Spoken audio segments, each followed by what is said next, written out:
отандық танымал продюсер, актер Сәбит Әбдіқалықов алғаш рет сырқаты туралы ашық айтып, басынан өткен ауыр кезең жайында сырын ақтарды.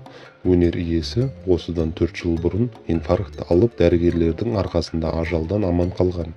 Бүгінде оның жүрегіне 4 стенд орнатылған болып шықты. Сәбит Әбдіқалықов инфаркт алғаннан бері жылына кемінде 3-4 рет ауруханаға жатып, ем алатын болған. Белгілі актер бүгінде аяғы жер басып, тірі жүргені ақ халаттылардың арқасы деп біледі. Ол өзінің жанын аман алып қалған білікті дәрігерлерге алғысын білдіріп, олармен түскен суреттерін жариялады. Ел айтып жүрген жүрексіз адамның жүрегі ауыр ма? 2016 жылы осы бір жұдырықтай қызыл еттен инфаркт алып, Алматы қаласы кардиологиялық ауруханасының ақ халаттылары арқасында қалған жарығымды сүріп келем.